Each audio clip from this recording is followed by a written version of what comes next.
Yes sir. तो चारू जी अब बताएं कि अभी कैसा फील कर रहे हो? सर मैं बहुत ही मतलब बेटर फील कर रहा हूँ हकीकत में। अच्छा। मतलब ऐसा लग रहा है जैसे मेरा मतलब कल से आज जो मेरा जन्म है ना, ये मतलब नया जन्म सा लग रहा है मेरे को। जी, आपका पुनर्जन्म हो चुका है। हाँ। तो क्या क्या समस्याएं अभी तक ठीक हो चुकी हैं? मेरी लगभग मतलब जो मेरे पेट की समस्या थी ना, हाँ। जो मेरे को मतलब खाने पीने की थी, हाँ। मैं गरम नहीं खाया करता बिल्कुल। और कोई भी चीज नहीं खाया पर करता मैं। आलू की सब्जी तो बंद थी, हाँ। चने की दाल भी बंद थी और गरम तो कुछ सब कुछ ही बंद था। बिल्कुल। जैसे चाय नहीं पीना। अब आपने मेरे को चाय कल भी पिलवाई थी, कल तो फिर भी मैंने आधे कप ही पी थी हाँ। और हल्की ठंडी थी वो। हाँ। लेकिन आज तो मैंने फुल गरम पिया एकदम और पूरा पी गया। Very good. और क्या नाम से, और रात को रोटी सब्जी खाई वो बिल्कुल गरम गरम खाई और चने की दाल ही खाई। हाँ हाँ हाँ। तो अभी आलू की सब्जी भी बनवाई है? हाँ अभी आलू की सब्जी भी खानी है आज। हाँ। नहीं तो मैं तो इनका नाम से देखते मेरे तो तोते सूख जाया करते, कहीं रिश्तेदारी में हाँ। चला जाता ना और मेरे को मालूम पड़ जाता कि आलू की सब्जी बनी है, तो मेरा तो ये समझ लो होश ही गायब हो जाता कि आज तो मरना है। हाँ। और मैं खाया करता ही नहीं कभी। मेरे को मतलब रिश्तेदार परेशान हो जाया करते मेरे से जी कि यार मतलब इसको क्या बना के दे, कैसे बना के दे। हाँ। हर चीज बिल्कुल ऐसी खाओ, एक तो फ्रिज में रखी हुई और ऊपर से ये नहीं खाऊं वो नहीं खाऊं। Very good. और ये मेरे था आपके वास्तव साथ? में मेरे रियल में प्रॉब्लम हुई करती है मेरे मतलब बाई साइड से। हाँ, मेरे को तो ऐसा लगे करता कि मेरा एक एक गुर्दा खराब हो गया हाँ। है ना। और मैं ना वो डॉक्टर को एक मैंने कुछ दिन पहले भी दिखाने के लिए गया था मैं, तो मैंने उससे ये बोला कि सर मेरे को ऐसा लगता है मेरे मतलब बाएं तरफ का जो इधर की तरफ है ना, एक जी। किडनी मेरी सिकुड़ी हुई है। तो उसने मेरे को बताया कि यार जहाँ तू बता रहा ना वहां तो गुर्दा होता ही नहीं है, हाँ गुर्दा तो ऊपर होता है। बिल्कुल ऊपर होता है। तो मैंने की उसकी वजह से मेरे को पता चला। नहीं तो मैं कई साल से तो यही समझ रहा था कि मेरे को किडनी की परेशानी है। हाँ। फिर इस वजह जब आपसे भी थोड़ी बहुत बात हुई तो आप भी बता रहे थे कि यार कुछ परेशानी, और फिर भी मैं यही समझ रहा था कि शायद डॉक्टर को ही कुछ पता नहीं हो। हाँ। क्योंकि चेकअप तो मैंने कराया ही नहीं। सही कह रहे हो। तो मैंने इसीलिए विश्वास मेरे को नहीं हुआ। जी। लेकिन कल भी मेरे को आपकी बात पे मतलब विश्वास तो था। हाँ, लेकिन हाँ। कहीं ना कहीं जो मेरे साथ में इतने सालों से रहा था ना, उसका भी डाउट था। हाँ। मगर मैंने वो रोटी सब्जी इसीलिए खाई थी हाँ। कि मेरी तबीयत तो खराब अगर होएगी हाँ। तो मैंने कि मैं कह दूंगा फिर डॉक्टर साहब से कि सर ये वाला इलाज रहना। हाँ हाँ जब इसको तो तकलीफ मैं होगी ठीक कर तो। दूंगा। हाँ। मैंने ये वाला बंद कर लेंगे, बाकी के चालू रख लेंगे अपना। हाँ। और मैं यही सोच रहा था लेट के, मैंने कि कल तो मैं पक्का मना कर ही दूंगा सर को कि ये वाली चीज आप रहने दो सर, ये तो मैं अपना हैंडल कर लूंगा देर देर। हाँ लेकिन और मेरे प्रॉब्लम तो हुई हैंडल नहीं। के चक्कर में नहीं हो पाती वो। हाँ ना फिर तो बिल्कुल भी नहीं होती वो। हाँ। क्योंकि मैं तो इस चीज को तो 2016-17 से झेल रहा हूँ। जी। आज तक तो ठीक हुई नहीं। हाँ। और ये तो मेरे दिमाग में ऐसी बस गई कि मैं मतलब यही लग रहा था मेरे को मैं ही ठीक कर लूंगा। इसीलिए मैं डॉक्टर को भी नहीं दिखा रहा था। बिल्कुल। मेरे को ऐसा लग रहा था कि मैं ही ठीक कर पाऊंगा शायद, क्योंकि मेरी बीमारी को मैं ही समझ पा रहा हूँ। और ये प्रॉब्लम वैसे तो मेरे शारीरिक ही थी रियल में तो। हाँ। लेकिन आपने पता नहीं क्या किया क्या नहीं किया ये भी नहीं पता मेरे को तो। लेकिन ये प्रॉब्लम मेरी तो जड़ से खत्म हो गई। बिल्कुल। अब आप भूल ही जाओ, अब आप ठीक हो चुके हैं। हाँ। ये सत्य है।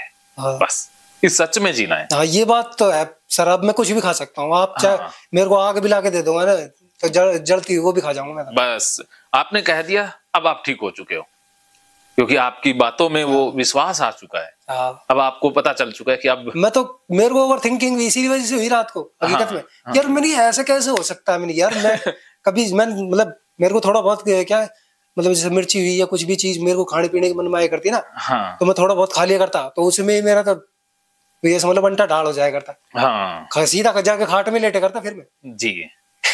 और कम से कम मेरी 1-2 दिन तक तो मेरी तबीयत ऐसी रह करती। और ज्यादा खा लिया करता ना थोड़ा सा टेस्ट के चक्कर में, हाँ। तो फिर तो भैंस ही पानी में चली जाया करती मेरी। फिर तो कहना ही क्या। हाँ। लेकिन अब आप खुद को अभी मैंने कुछ चीजें खाई है जो जिनका मेरा वास्तव में जो परहेज था मेरा, हाँ। वो तो मेरा डाउट बिल्कुल ही हट गया। डाउट क्या, वो तो बीमारी हट गई मेरी तो। अब बीमारी ठीक हो गई है। हाँ। आप एक दिन में ठीक हो चुके हो। हाँ। जो कल हमने डिस्कस की थी एक समस्या, तो वो थी हार्ट अटैक वाली। हाँ। वो तो निकल गई। हाँ वो तो निकल गई। वो डर तो निकल गया मृत्यु का, पैनिक अटैक भी गया। हाँ। और ये गर्म ठंडे वाली ये भी समस्या गई। तो अब तो कितने प्रतिशत ठीक हो चुके हो? वैसे जो आपने ठीक करी है ना अभी तक वो तो 100% ही ठीक हुई है। हाँ। और जो अभी जो आप बता रहे थे ना, हाँ। एक तो ओवर थिंकिंग की, हाँ। और एक अपनी दूसरी, और एक अपने थोड़ी सी टाइमिंग वाली है। हाँ ये समस्याएं आज ठीक हो जाएंगी। हाँ। आज हम बात करेंगे एक तो ओवर थिंकिंग की, और एक बात करेंगे आज टाइमिंग वाली। हाँ ये दो समस्याएं आज आपकी रफू चक्कर हो जाएंगी। और साथ ही साथ आज कैथारसिस और गाली थेरेपी का फिर से अभ्यास करेंगे। मजा है सर। हाँ, कल मजा आया ना, आज उससे भी ज्यादा मजा आएगा। तो ये सारा सामान अपना बिखरा हुआ है, हाँ, ये आज शाम को एक जबरदस्त सेशन आप करेंगे, ठीक। और उसके बाद भी आप आराम से लेटोगे, आराम से रेस्ट करोगे, और उसके बाद फिर एक इंटरव्यू सेशन रहेगा, उसके बाद फिर सेशन अपने समाप्त हो जाएंगे। तो अभी आप एक बात कर लेते हैं। हाँ जी। ये ओवर थिंकिंग वाली और फिर टाइमिंग वाली हम बात करेंगे। तो ओवर थिंकिंग में क्या क्या लगता रहता है, कैसे कैसे विचार आते हैं, एक बार आप पूरा डिटेल से अपनी प्रॉब्लम को एक्सप्लेन कर दो, फिर मैं इसका सॉल्यूशन बताता हूँ। अच्छा, ओवर थिंकिंग में ये है सर, जैसा कि जो अपन मतलब अपना मन है, अपन इसको संभाल नहीं पाते हैं। हाँ, मतलब कि जैसे विचार इधर उधर कहीं ना कहीं दिमाग मतलब बट जाता है, बटा ही रहता है। मतलब जो चीज अपने लाइफ में कोई मायने नहीं रखती, दिमाग उन चीजों के बारे में सोचता रहता है। हाँ, और इसी वजह से मतलब थोड़ी सी वीकनेस आ जाती है। बिल्कुल आ जाती है। शरीर के अंदर, नहीं तो जो जोश जो मतलब रहता है ना सुबह सुबह उठते ही, हाँ, वो धीरे धीरे उस वजह से ओवर थिंकिंग की वजह से वो डाउन पड़ता जाता है। हाँ और इसीलिए कहीं ना कहीं अपन काम धंधे में बड़ी परफॉर्मेंस कम हो जाती है जी, और मतलब डल हो जाती है। चाहे वो अगर अपन ओवर थिंकिंग मतलब जल्दी कर लेंगे तो अपना दिमाग जल्दी खाली हो जाएगा। और अगर मतलब शाम तक धीरे धीरे करेंगे ओवर थिंकिंग तो वो शाम तक जाकर खत्म होएगा। ऐसा है। तो वो मतलब होनी तो है, लेकिन चलिए इसके ऊपर मैं आपको गीता का श्लोक बताता हूँ। जी सर। गीता के एक श्लोक से ही ये समस्या आपकी मिट जाएगी।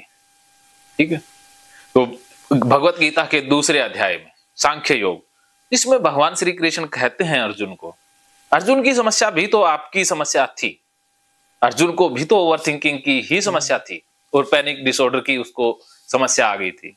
युद्ध के मैदान में भी उसके हाथ पैर ढीले पड़ गए थे, गला सूख गया था, दम घुटने को आ गया था, खड़ा नहीं रह पा रहा था। पहले अध्याय में अर्जुन भी वही सिम्टम बताता है जो आपने बताए हैं। उसके मन में भी उथल पुथल चलने लग गई थी, उसको भी लगने लग गया था कि जीत नहीं पाएंगे, और उसने अपनी मानसिक उलझन को छिपाने की भी कोशिश की, वो भी कृष्ण के आगे। कहता कि हम तो बुद्धिमान हो गए हैं, पाप करने चले हैं, हम पाप नहीं करेंगे, हम तो भिक्षा में अन्न ले लेंगे, उसी से गुजारा कर लेंगे, लेकिन इनको मारने से हमारे हाथ खून से सन जाएंगे, उससे हम कुछ भी नहीं कर पाएंगे, नरक मिलेगा। ऐसे विचार अर्जुन के मन में भी थे, और इसी ओवर थिंकिंग के कारण ही उसको पैनिक अटैक का दौरा पड़ गया था। पैनिक अटैक को नर्वस ब्रेकडाउन भी कहते हैं, कि एकदम से सारा शरीर सुन्न सा पड़ जाता है, ब्लैंक हो जाता है, जैसे गाड़ी एकदम से सीज सी हो जाती है। तो ऐसा ही अर्जुन के साथ हुआ। तो भगवान श्री कृष्ण पहले अध्याय में तो पूरा इंट्रोडक्शन, पहले अध्याय में तो पूरा इंट्रोडक्शन है पैनिक अटैक का, लक्षणों के बारे में बात है, और दूसरे अध्याय में ज्ञान योग के माध्यम से कृष्ण अर्जुन की समस्या का समाधान बताते हैं, जिसमें कहते हैं कि आत्मा तो मरती नहीं है, तो जो भी हम सोचते हैं वो हमारे खाली विचार हैं, जो कि हमने बचपन से सुना है। कृष्ण खुद कहते हैं कि भांति भांति के वचनों को सुनने से विचलित हुई तेरी बुद्धि। कि हमने बचपन से बहुत कुछ सुना हुआ है, बहुत से धार्मिक शास्त्रों को पढ़ा हुआ है या उनके बारे में सुना है, इन पप्पू ददुओं ने या इन पोंगापंथियों ने हमें सिखाया है, वही हमारे मन में फीडेड है, और उसी से विचार पैदा होते हैं, और उसी से फिर हमारे मन में समस्या भी आ जाती है। क्योंकि कुछ चीजें हमें सही लगती हैं, कुछ चीजें गलत लगती हैं, जो गलत लगती हैं उससे डर जाते हैं, सही लगती हैं उनको हम करते जाते हैं, लेकिन सही गलत कुछ होता ही नहीं है। तो यही कृष्ण कंफ्यूजन अर्जुन की दूर कर रहे हैं, आत्मा का सिद्धांत बता करके, अमरता का सिद्धांत बता करके, और साथ ही साथ कर्मयोग भी बताते हैं। कर्मयोग का क्या मतलब है कि हमें काम करना है, जो आपकी ओवरथिंकिंग की समस्या है वो भी से ही हल होगी कि बंदे तेरा कर्म करने पर अधिकार है, उसके फल पर कतई नहीं है। हमारी जितनी भी चिंताएं हैं, जितनी भी ओवर थिंकिंग है, वो फल के लिए है। जैसे आपने अपना बिजनेस करना है, अब आप अपना रिक्शा चला रहे हो, मजे से चला रहे हो, सवारियों को ले जा रहे हो, ला रहे हो, बहुत मजा आ रहा है। तो अब मजा आ रहा है, यही फल है। फल बाद में नहीं मिलता। हमें ने गलत फहमी क्या हो गई है कि पैसा फल होता है। पैसा फल नहीं है, यहां से गड़बड़ शुरू होती है। ज्यादातर हमारी फ्यूचर में फल के लिए सोच ओवर थिंकिंग का कारण बनती है कि फ्यूचर में जब सोचेंगे कि फ्यूचर में ऐसा ना हो जाए, उससे डरेंगे तो उसको काटने की कोशिश करेंगे। फ्यूचर में कुछ अच्छा हो जाए उसके लिए प्रयास करेंगे। तो फ्यूचर में जाने की जरूरत नहीं है, वर्तमान में जो कर रहे हैं उसी में डूब जाओ। अब जैसे आप यहां बैठे हो तो सुनने में डूब जाओ। अब आपके लिए एक ही काम है, सुनना। सुनने के अलावा कुछ भी करोगे वो ओवर थिंकिंग है, उसकी आवश्यकता नहीं है। अब आपको रिक्शे के बारे में सोचने की जरूरत नहीं है, क्योंकि वो तो जाओगे तब सोचने की जरूरत है। अभी मैं बोल रहा हूं तो मुझे बोलने की सोचनी है। अगर मैं सोचूंगा भी पता नहीं ये पैसे देंगे कि नहीं देंगे, पता नहीं कुछ मिलेगा कि नहीं मिलेगा, तो ये बोलना भी बाधित हो जाएगा, सारा कुछ गड़बड़ हो जाएगा। तो वर्तमान में जो कर रहे हैं उसी में डूब जाएं, बस यही ओवर थिंकिंग से बचने का उपाय है।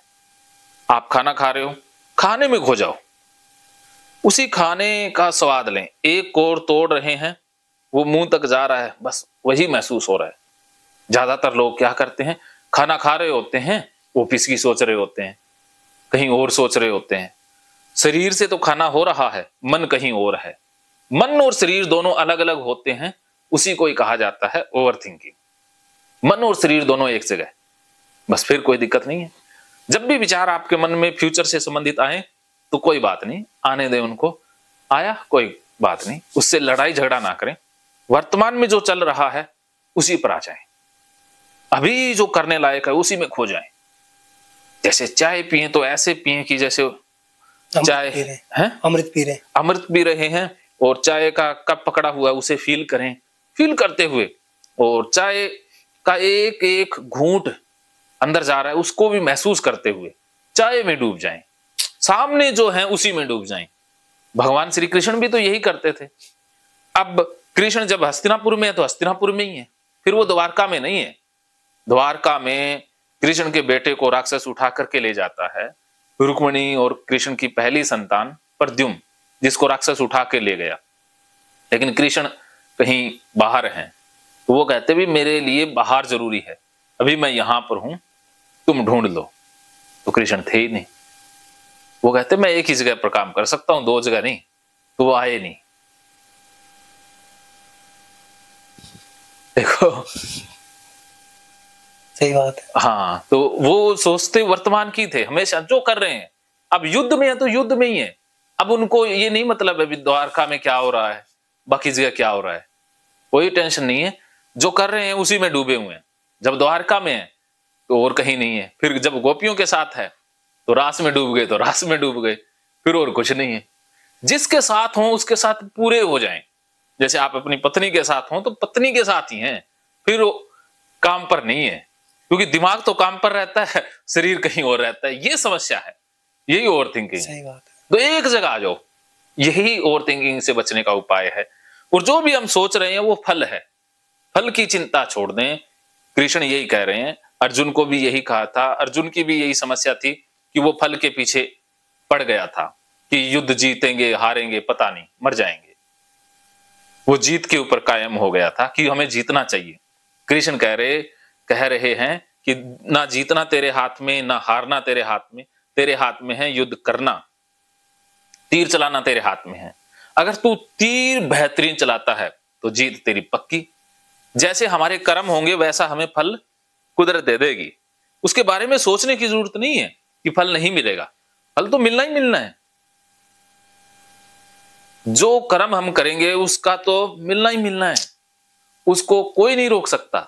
जैसे हमारे कर्म होंगे वैसे फल तो कुदरत देगी। क्योंकि परमात्मा का सटीक नियम है कि जो कर्म होगा उसका फल मिलेगा। कुछ आग में हाथ डालेंगे जलना होगा, कुदरत नहीं रोक पाएगी ना। तो जैसा कर्म किया वैसा फल मिल गया।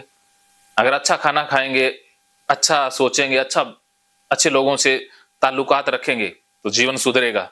ये भी तो कुदरत का नियम है, इसमें कोई सब कुछ नियम अन्याय नहीं है। हाँ, सब कुछ नियम से चल रहा है, तो हमें सोचने की जरूरत है, आपको कुछ भी एक्स्ट्रा दिमाग लगाने की जरूरत है। तो नियम के अनुसार जो चल रहा है उसी के अनुसार खुद चलते जाएं, वो सुखी है, बस वो सुखी है। और जो नियम के खिलाफ चल रहा है वो दुखी है, जबकि वो कितना ही सही काम कर। हाँ, बस कुदरत करवाती है। अब मेरे को काम में लगा दिया ना कुदरत ने, ऐसे ही आपको जो आपके लिए सही होगा उस काम में कुदरत लगा देगी।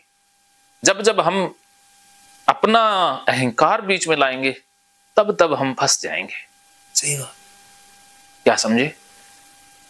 हाँ, मतलब अहंकार बीच में बेकार है। हाँ, कि मैं करूंगा, ये मैं है ना, ये फंसा देता है, यही ओवर थिंकिंग है। सही बात है सर। तो मैं को हटा दो, मैं कुछ नहीं है। देखो सारी चीजें कुदरत के द्वारा चल रही हैं। आप क्या सांस अपनी मर्जी से ले सकते हो, छोड़ सकते हो? ये भी तो कुदरत ले। अगर इन चक्करों में पड़ूंगा तो हाँ, जब हमारा कंट्रोल शरीर पर भी नहीं है कि हमारे हाथ में सांस लेना छोड़ना है ही नहीं ना, क्या खून को हम चला सकते हैं या खून को रोक सकते हैं? क्या बालों का सफेद होना रोक सकते हैं? तो कुछ भी तो रोका नहीं जा सकता, सब कुछ तो नियम से ही चल रहा है।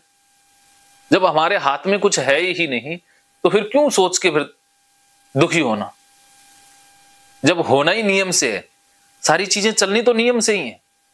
इस नियम के खिलाफ जाना बीमारी है और नियम के साथ हो जाना मस्ती है। ज्यादा सोचना नहीं है, लंबा सोचने की जरूरत नहीं है। जो कर रहे हो उसी में डूब जाओ बस। लंबा सोचोगे फंस जाओगे। हाँ, सिखाया हमें ये गया कि दूर की सोचो, फलां सोचो, दिमका सोचो, ये गलत चीजें सिखाई। काम करें। हाँ, सोच समझ के नहीं, काम करो बस, अच्छा काम करो, सोचने की जरूरत ही नहीं है। कर्म में विश्वास रखो, जिसमें आनंद मिले, बस आनंद ही फल है और पैसा उसमें अपने आप मिल जाएगा। कुदरत किसी को भूखा नहीं मरने देती है, सही बात। पक्षियों को भी देती है, कीड़े मकोड़ों को भी देती है, सारे जीवों का कुदरत ख्याल रखती है ना, तो हमारा भी रखेगी जब हम उसके काम करेंगे। तो जब हम कुदरत के काम करेंगे कुदरत हमारा काम करेगी। कबीर को भूखा नहीं मरने दिया। कबीर तो देखो कितने ज्ञानी थे। अब नहीं है पैसे तो कोई बात नहीं, चोरी करने तो नहीं जाते, गरीबी में अपना जीवन जी रहे हैं, मस्त रह रहे हैं ना। तो जो है उसी में डूब जाओ बस। सवारी छोड़ने जाओ तो ऐसे कि जैसे परमात्मा को आज छोड़ के आया हूं, परमात्मा को लाने ले जाने का काम कर रहा हूं, क्योंकि परमात्मा का ही रूप है। बस उसी में डूब जाओ। जब आप इस भाव से काम, तो भगवान का रूप है। हाँ, तो जब आप इस भाव से काम करोगे तो पैसे अपने आप आएंगे ना। सारे काम आपके अच्छे ही अच्छे होंगे, कुछ गड़बड़ होगी नहीं। जहां गड़बड़ होगी आपको पहले ही पता लग जाएगा कि यहां गड़बड़ होगी, ये होगा, आप वहां से पहले ही इंतजाम कर लोगे। कुदरत का जो बंदा होता है उसका ख्याल तो खुद कुदरत रखती है। सही बात है सर, रखती है, ये संभव है। राइट बात है आपकी। हाँ, मेरे साथ ऐसा हुआ है। मेरे साथ आज तक कोई गड़बड़ियां हुई नहीं है। जहां गड़बड़ी होने वाली होती है मुझे आभास हो जाता है भी जहां गड़बड़ी हो सकती है पहले मेरे को आभास हो जाएगा, या तो वहां जाता नहीं, चला गया तो वहां से जल्दी से निकल लेता हूं। सही बात। हाँ, जब हम कुदरत के साथ रहेंगे तो कुदरत फिर हमें बचाने की कोशिश सपोर्ट में तैयार रहेगी ना। हाँ, तो इसीलिए आप बस, अब बताओ, सोचने की जरूरत है, ओवर थिंकिंग की जरूरत है किसी भी काम में? हाँ, बच्चों का फ्यूचर कुदरत देखेगी। सबका तो कुदरत ख्याल रख रही है ना, तो बच्चों को, पत्नी को, या जो आपके अपने हैं, सबको तो संभाल लेना है ना। सही है सर। और जिसको कुछ होना है, कुदरत ने तय कर लिया भी इसके साथ कुछ होना है, उसको तो कोई रोक नहीं सकता। सही है सर, बिल्कुल। जिसको जाना है उसको तो कोई नहीं रोक पाया ना। भगवान कृष्ण के भी बच्चे उसकी आंखों के सामने चले गए, अभिमन्यु को क्या कृष्ण रोक पाए? कृष्ण जिनसे प्यार करते थे उनकी मृत्यु क्या रोक पाए? क्योंकि वो तो कुदरत के नियमों के अधीन है ना। वो तो होना ही है। भगवान राम वनवास गए, सीता को त्यागना पड़ा, तो दुख तो जो कुदरत के नियम थे उनको भी मानना पड़ा। महात्मा बुद्ध के बेटे राहुल की भी तो मृत्यु हुई। ये तो कुदरत का नियम है। अपनों को प्यार करो बस। आप अपने बच्चे पत्नी जितना हो सके उतना प्यार करो, खूब उनको समय दो प्यार से बस। हाँ, प्यार की कमी हो ना, वो भी अनकंडीशनल बस। उसके बाद कुदरत के ऊपर छोड़ दो। सही है सर। बताओ क्या समझे? आप सही कह रहे हो सर। वर्तमान में अपने जो काम कर रहे हैं ना बड़ा, हाँ, उसी में लगन लगानी है, उसी में लगन से काम करना है बस। महकेंगे फिर से खुशियों के रंग भगवत गीता थेरेपी कोर्स के संग। इतिहास का पहला ऐप जो गीता के माध्यम से ओसीडी डिप्रेशन का इलाज आसान बनाएगा। ओसीडी डिप्रेशन का इलाज हुआ और भी आसान, और वो भी बिना दवाई, घर बैठे। किसी को बीमारी की चिंता है तो किसी को चिंता की बीमारी है। भगवत गीता ने लाखों करोड़ों का जीवन बदला है और आपका भी बदलेगा। गीता थेरेपी कोर्स में आपको मिलेगा सभी 11 प्रकार की ओसीडी का संपूर्ण इलाज, जैसे गंदगी का वहम, बार बार हाथ धोना, बार बार सफाई करना, बार बार लॉक दरवाजा चेक करना व अन्य सामान की चेकिंग बार बार करना, एक ही विचार बार बार आना, नुकसान व मरने मारने का विचार आना, HIV, rabies, cancer, heart attack का विचार आना, IBS और नींद न आने की समस्या का हल गीता कोर्स में मिलेगा। आत्महत्या वाले विचारों से मुक्ति भी गीता थेरेपी कोर्स से मिलेगी। राजेंद्र जोधपुरिया ऐप पर आपको ओसीडी से संबंधित राजेंद्र जोधपुरिया की किताब भगवत गीता के मनोवैज्ञानिक रहस्य और अन्य टिप्स पढ़ने को भी मिलेंगे। गीता है महान थेरेपी। गीता में CBT, हिप्नोथेरेपी, माइंडफुलनेस, ERP व अन्य बहुत सी साइकोथेरेपीज का समावेश मिलेगा। राजेंद्र जोधपुरिया ऐप एक, फायदे अनेक। आज ही प्ले स्टोर से डाउनलोड करें, लिंक डिस्क्रिप्शन में है। तो देर क्यों, अभी जाइए डिस्क्रिप्शन में और लिंक पर क्लिक करके प्ले स्टोर से अभी डाउनलोड कीजिए राजेंद्र जोधपुरिया ऐप और पाइए अपनी सभी समस्याओं का हल। मानो तो मौज है, वरना समस्या तो हर रोज है।